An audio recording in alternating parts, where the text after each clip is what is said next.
The world is a matter of perspective. It can make the smallest kindness seem excessive, and the largest problem seem almost inconsequential. In this piece, a man faces a problem that I myself and many others around the world face. Or rather, how should I say, large problem, and turns it into almost an advantage. This is not Glandular by Dan O'Neill. I don't use excuses.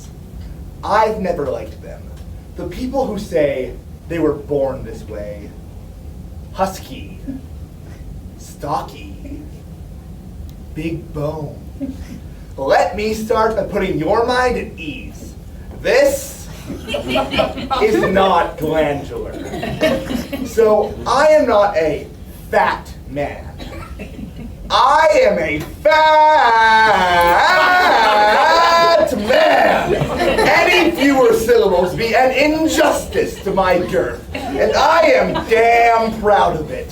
I am proud of this body. I chose to be this size. Chose a body as booming as my voice, with a softness to counter my sharp-tongued words. Chose puffy cheeks, so my grandma would always have something to pinch. Chose hands that look like hot dogs glued to a baseball. Because that's really funny to picture. I chose to be a mount of a man in case any ladies are feeling adventurous and want to hike their way to the sun. Trust me, this is not glandular. I chose this body because of the women. Because ladies love the fat funny guy. Because any girl won't date me if I'm fat isn't somebody that I'd want if I were thin. Because I am 270 pounds of cuddling, bearing down on you like a force of nature. And there is no escape from my snuggling. Because I am a teddy bear whose heart is on E and desperately awaits next woman to refuel him. I chose this body because of the food. Because there are 6 meals in a day. Breakfast, brunch, lunch, siesta, dinner, and the Taco Bell drive-thru. And they are all the most important meals of the day.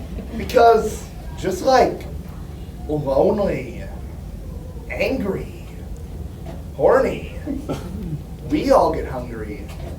Because my mom told me some people show love by cooking. So I got cookies instead of hugs, meatloaf in lieu of kisses, and fried spaghetti sandwiches to replace bedtime stories. And I clean my plate every time. Because it's all I could do to say, I love you too. I mean, I never knew my dad, and Rick was never a hands-on stepfather, unless you count the less than occasional smack upside the head. So, food gave me surrogate fathers. Colonel Sanders and Chef Boyardee became my models for manhood, which explains my affinity for weird hats.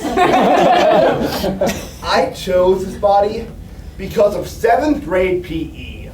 Because if just one fat kid is confident changing, it makes the others more comfortable.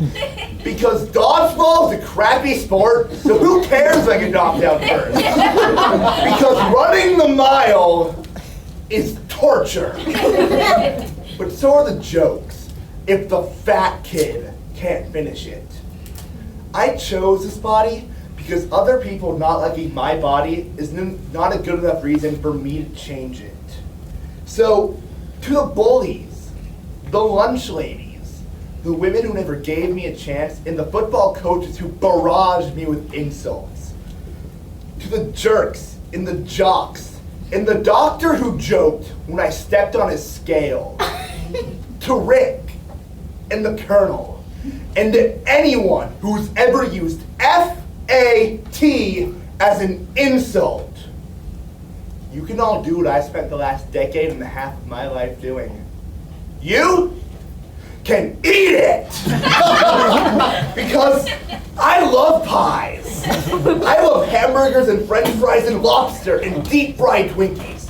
I love me some rice-a-roni and Salisbury steak, microwave burritos, Cool Ranch Doritos, and ice cream, the kind you push up that had Fred Flintstone on it. I love cake.